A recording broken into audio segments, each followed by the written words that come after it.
Nesse vídeo eu vou te mostrar qual é a composição da minha carteira de investimentos agora no mês de fevereiro de 2020. Vou mostrar também como a minha carteira performou ao longo do mês de janeiro e, é claro, trazer vários comentários, trazer muitos conteúdos para que você, investidor, tenha mais conhecimento e, com mais conhecimento, consiga tomar as melhores decisões para ver o seu dinheiro crescer mais no longo prazo. Ou seja, estou trazendo dados da prática da vida real, da minha carteira, para que você aprenda com eles e consiga ver o seu patrimônio crescer mais e mais, fazer o seu dinheiro trabalhar com mais esforço para você. É esse o intuito dessa série de vídeos em que todos os meses eu apresento a variação e a composição da minha carteira de investimentos, que é uma série de vídeos que eu costumo publicar no meu outro canal, Ramiro Gomes Ferreira, mas que nesse mês aqui de fevereiro de 2020 eu trouxe para o nosso grande canal, o canal do Clube do Valor, até para divulgar melhor esta série aqui. Então, tudo isso aqui, tá, é misturar a prática com a teoria para que você aprenda a teoria e não para que você copie a prática. Porque eu sei que tem muito malandro que não gosta de trabalho duro, que não gosta de estudar, que não gosta de baixar a cabeça e aprender como fazer e prefere só copiar os outros. Só que essa estratégia de copiar é uma estratégia extremamente perigosa porque te deixa totalmente vendado, sabe? Sem saber o que está fazendo. Então, não funciona muito bem e geralmente quem copia é aquele tipo de pessoa que quando o mercado espirra, quando o mercado cai 2%, fica desesperada e começa a mandar mensagem: Ramiro, e o coronavírus agora? Minha vida está acabada, minha carteira caiu 3 mil reais. Mas Ramiro, quando a bolsa vai voltar a subir? Meu Deus do céu. Então, não faça isso, tá? Não saia copiando. Isso aqui não é uma recomendação de investimentos, até porque eu não posso recomendar investimentos. Eu sou gestor profissional de investimentos e o gestor pode gerir a carteira de terceiros, mas não pode ligar a câmera e sair recomendando ou criar relatórios de recomendação. Quem faz isso é o analista e não o gestor, beleza? Então, vamos começar mostrando qual é a composição ideal da minha carteira e como ela estava composta no dia 31 de dezembro de 2019, ou seja, na véspera do primeiro dia útil de janeiro. No gráfico está Agora na tela você pode ver a composição da minha carteira no final de dezembro, que busca ter, tá? Em tese, minha carteira ideal é 1/3 ações Brasil, 1/3 fundos imobiliários e 1/3 ações norte-americanas, mas ela sempre tem um pequeno desvio, tá? No caso, em dezembro tinha um pouquinho mais de ações Brasil e um pouquinho menos de ações norte-americanas, porque o resultado dela em dezembro teve uma alta maior de ações Brasil do que de ações norte-americanas, se eu não me engano até caíram. Antes de mais nada, deixa eu explicar por que essa composição, tá? Primeiro ponto é porque essa carteira é de longo prazo. Aí não está somada a minha reserva de emergência que está no meu banco, investida num ativo de renda fixa, com liquidez diária, com rentabilidade pós-fixada, enfim, que eu consigo resgatar quando eu quiser. Então essa é a carteira de longo prazo. Segundo, 100% renda variável é extremamente arrojado. E eu só tenho 100% renda variável porque eu tenho uma boa visão de longo prazo, eu tenho um horizonte de longuíssimo prazo, eu tenho uma boa tolerância ao risco, eu já vi minha carteira cair muito e eu sei como eu lido nesse patamar. E eu tenho, modéstia à parte, um bom conhecimento sobre o mercado. Afinal, eu trabalho nele já há 7 anos e eu invisto há mais do que isso. Então, eu tenho todos os predicados para ter uma carteira tão arrojada assim. Por isso que eu bato a tecla de você não copiar. Porque quando a renda variável cresce, todo mundo quer ter tudo em renda variável, é modinha ter tudo em renda variável, mas quando a maré baixa, a gente vê quem está nu no mar. Essa frase não é minha, tá? Mas parece, mas não é. O Warren Buffett falou isso, eu acho. E essa composição ideal, ela também tem um racional muito claro. Qual é esse racional? São 3 classes de ativos, em tese, vencedoras no longo prazo, que tem um bom retorno de longo prazo e que eu acredito que vão ter um bom retorno no longo prazo. Elas podem cair muito, tá? 50% num ano. Mas, na minha visão, em 20, 30, 40 anos, elas vão performar muito bem. E é importante ter classes de ativos com bons retornos de longo prazo na sua carteira. Segundo ponto é que ações Brasil e ações Estados Unidos são 2 classes de ativos descorrelacionadas, ou seja, o retorno de uma não interfere em nada o retorno da outra. E resumindo muito a teoria de alocação de ativos, é muito bom ter classes de ativos descorrelacionadas na sua carteira. E assim como ações Brasil e ações Estados Unidos são descorrelacionadas, ações Estados Unidos e fundos imobiliários também são descorrelacionados. Então é uma composição, um mix de carteira que realmente eu acredito ser um mix muito bom, não à toa, todo o meu dinheiro praticamente está aí. Só não está aí uma pequena parcela de reserva de emergência. Então, pois bem, essa era a minha carteira ali no início do trimestre, com as movimentações que eu fiz ao longo do mês de janeiro e com a variação natural de cada classe de ativos, ela acabou com esta composição que está agora na tela, um pouquinho mais pesado em ações norte-americanas e um pouquinho menos pesado, um pouquinho mais líquido em ações Brasil. Então, acho que ficou muito claro, né, todos os motivos pelo qual a minha carteira é 100% renda variável, e é bom dizer aqui que eu não vou mexer nela. Para mim, essa sempre será a minha composição ideal de carteira. Pode vir a maior crise da história da humanidade que eu não vou mexer na minha alocação de ativos ideal. Só vou pegar os novos aportes, o dinheiro que eu ponho para dentro e vou comprando o que mais caiu para trazer sempre a carteira para sua composição ideal. E sabe como é que você faz para descobrir a sua composição ideal? Você deixa um like nesse vídeo, te inscreve no canal, clica no sininho para receber notificações a cada vídeo novo e compartilha o vídeo com seus amigos. Com isso, você vai ter a sua composição ideal na mente. Não, falando sério, esse é um exercício que ele demora, tá? Demora um pouco de tempo, você tem que ter o conhecimento adequado, tem que entender o que é cada classe de ativos e tem que entender principalmente como você se comportaria em grandes crises. E a maioria das pessoas não consegue entender com muita clareza até que chegue uma grande crise. Mas segue aqui, vão ter vários outros vídeos falando de alocação de ativos no canal a partir de agora e também tem no passado, e com o tempo, com maior experiência, você vai chegar lá, vai conseguir ter uma clareza muito boa de qual é a composição ideal para sua carteira. Bom, outro ponto que muitas pessoas me perguntam é como eu tomo as decisões de investimentos, ou seja, quais são os ativos que estão por trás de cada uma dessas classes de ativos. E lá vai, tá? Ações Estados Unidos, eu tenho apenas um ativo, que é um ETF de código IVVB11, que ele replica o índice S&P 500 em reais, ou seja, é uma forma de dolarizar parte da minha carteira e dispor ela a uma economia bem desenvolvida como a dos Estados Unidos.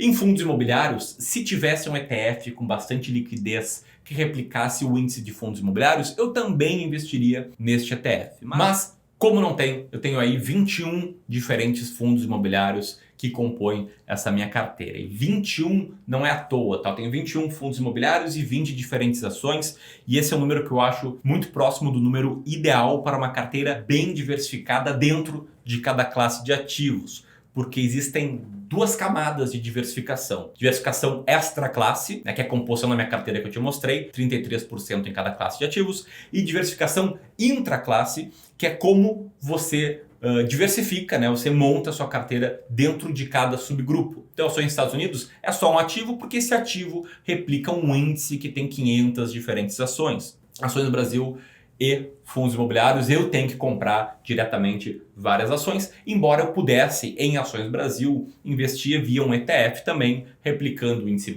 Ibovespa, ou replicando o índice IBRX, ou replicando o índice Small Caps, que é uma excelente forma de investir, na minha opinião, com custos reduzidos, sem muita dor de cabeça. Mas, como eu trabalho no mercado financeiro, como eu estudo muito sobre estratégias de gestão ativa em ações e como eu tenho um patrimônio que me permite dividir em 20 diferentes ações, sem estar sempre ali comprando lote fracionário, sem ter R$5.000 dividido em 20 ações, ou seja, R$250 em cada, eu opto por investir assim, de forma ativa, fazendo stock picking, ou seja, selecionando as ações para minha carteira. Então, os ativos que estão na minha carteira agora, no dia que eu gravo esse vídeo, são estes aqui. Então, 20 diferentes ações. E aqui tem até uma coluna na planilha chamada Ranking de Ações, que explica muito a forma com que eu seleciono as ações da minha carteira, tá? É uma forma que segue a filosofia de investimento em valor, filosofia de value investing, de forma quantitativa. Então, a gente tem alguns filtros que a gente aplica a eles e forma um ranking das melhores ações segundo o nosso próprio ranking. A gente compra aí as empresas mais bem ranqueadas e de tempos em tempos a gente rebalanceia, vendendo aquelas que não estão mais bem ranqueadas, que no caso estão pintadas de amarelo, tá? Nessa planilha. Daí pode ver que ações Estados Unidos e fundos imobiliários não tem ranking, é não aplicável. Um ativo só para ações norte-americanas e 21 diferentes ativos aí para fundos imobiliários. E aqui tem os respectivos pesos de cada um dos ativos dentro da classe de ativos, peso-alvo, etc. e tal. Então, esta é a composição atual da minha carteira. É sempre bom ressaltar que é para você não copie, tá? Não brinque de copiar, porque eu sei que vocês copiam, tá? A carteira aí de outros educadores financeiros. Eu não vi ninguém copiando a minha, felizmente. É bom que não copiem, mas eu vou mostrar isso um pouco melhor no vídeo da terça-feira que vem. Ok, então até aqui eu mostrei o racional por trás da minha carteira, mostrei os ativos que compõem ela e agora ficou um ponto bem importante de fora, que é os resultados dela ao longo do mês de janeiro. E o resultado da minha carteira no mês de janeiro ele foi muito bom. Ó, na tela agora tá mostrando que a minha carteira subiu 1,5% ao longo do mês, ou seja, muito acima do CDI ao longo desse mesmo período e acumulou uma rentabilidade no trimestre e no ano, né, de 1,5%, porque é o primeiro mês do ano, e desde o início, desde que comecei a medir essa carteira, no final de fevereiro de 2019, ela já vem me rendendo aí próximo a 37,5%, um grande ganho patrimonial. Por que isso? Porque foi um ano muito bom, o ano de 2019, para carteiras com bastante peso em renda variável. E assim como ela sobe 37% no ano, ela pode cair também 37% em outro ano, porque renda variável, ela varia. E não varia só para cima, que nem muitos pensam. Então aqui eu queria destacar 3 pontos. O primeiro é esse, é que renda variável varia. No mês de janeiro, variou para cima. Felizmente, ou infelizmente, porque eu gosto de comprar ativos baratos, ao longo do ano passado variou bastante para cima também. Mas você que quer investir em renda variável tem que entender que às vezes, bastante vezes, ela varia para baixo. Ponto 2, e para isso eu mostro essa tabela aqui da rentabilidade por estratégia em períodos fechados, para mostrar que nesse mês a parte de ações da minha carteira ela subiu 3%, enquanto a bolsa, o Ibovespa, caiu mais ou menos 1,6%. Ou seja, a minha carteira subiu 4,7% a mais no relativo com o Ibovespa. E isso é o resultado da gestão ativa, de eu selecionar as ações que eu entendo ser as melhores para minha carteira. E assim como a gestão ativa ela pode trazer melhores resultados num mês, ela também pode trazer piores resultados em outros meses. Então, vai ser bastante comum de você ver no futuro o Ibovespa subir mais do que a minha carteira em um mês específico, em um trimestre específico, talvez em alguns anos específicos. E o ponto 3 é só para não pecar pela falta, tá? Não copie isso em casa sem saber muito bem do racional. Você tem que ter uma reserva financeira já instituída, você não pode ter dívidas, você tem que ter objetivos de longo prazo, você tem que ter visão de longo prazo, que é não ficar olhando todos os dias, todas as semanas para sua carteira, e o temperamento adequado, e isso não é construído, não é criado da noite para o dia. Isso vem de muito estudo, de você está assistindo vídeos como este, de você está aí pesquisando, cavando mais em como gerir um patrimônio. E agora, outras dicas para te ajudar a ir cada vez mais longe na gestão do seu patrimônio. A primeira delas é uma dica muito contraintuitiva, tá? Que é, muitas vezes, focar em controlar melhor o seu dinheiro e em ganhar mais dinheiro é muito mais importante do que focar em investir melhor. Eu sei que muitos de vocês estão me assistindo agora já têm um patrimônio maior, já conseguem fazer aportes consistentes na sua carteira, mas eu sei também que tem um grupo que, sei lá, tem R$1.000 para investir, R$10.000 para começar a investir e não consegue fazer novos aportes, ou ainda, como um caso que eu recebi esses tempos no Instagram, tem R$50 para investir. E a minha visão nesse caso, como eu deixei muito claro, tá, com uma pessoa que me falou mais ou menos assim: Ramiro, minha mãe tem R$50 para investir e não quero nem saber como eu convenço ela.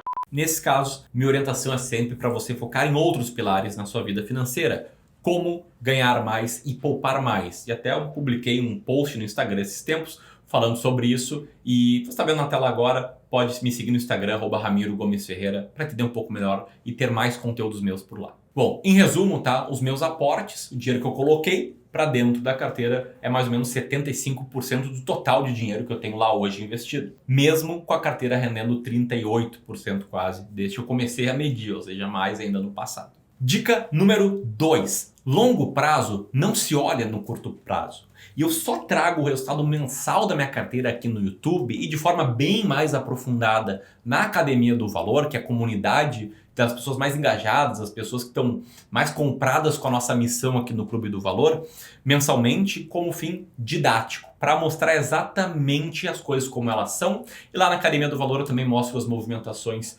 que eu fiz, o porquê delas e fico reforçando esse ponto de ter uma estratégia muito clara e a disciplina em seguir a estratégia. Mas se eu não fosse um educador financeiro e soubesse o que eu sei hoje, eu só olharia para minha carteira sempre que eu fosse fazer novos aportes e só para fins de saber o que comprar. Não pretender se eu tenho 10 mil reais a mais, 10 mil reais a menos, entendeu? E dica número 3, essa aqui é especial para você que está com medo da próxima crise mundial ou dos impactos do coronavírus nas minhas ações. Se você está morrendo de medo, se você está nervoso, se você não consegue parar de pensar nisso, se você perde o seu sono à noite por conta de catástrofes mundiais ou como elas podem afetar a sua carteira, então deixa eu te dizer.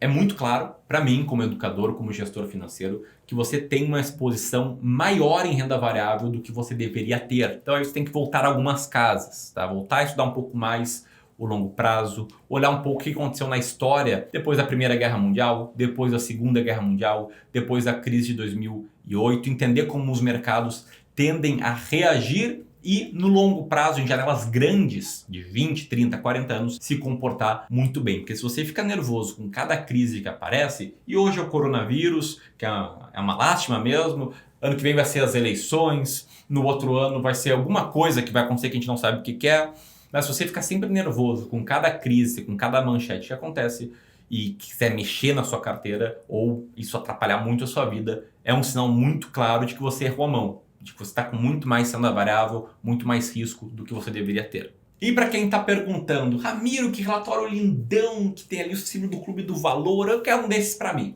Pois bem, ele é exclusividade para os nossos clientes de gestão de carteiras administradas. Eu vou colocar um link para você conhecer melhor esse serviço aqui embaixo. Só para explicar, o Clube do Valor é uma gestora patrimonial. E esse trabalho que eu faço na minha carteira, a gente faz também na carteira de praticamente 200 diferentes clientes. E se você quiser entrar ainda mais adentro, ter informações maiores sobre a minha carteira, entenda que isso é um dos entregáveis da Academia do Valor, que é uma comunidade paga, é um serviço aqui do Clube do Valor, que por acaso abriu hoje as inscrições. Elas ficam abertas sempre por um prazo bastante curto. A gente abre pequenas janelas ao longo do ano de oportunidade e você pode conhecer melhor também clicando no botão que vai aparecer aqui, talvez, ou invertam a tela e aí tendo mais informações.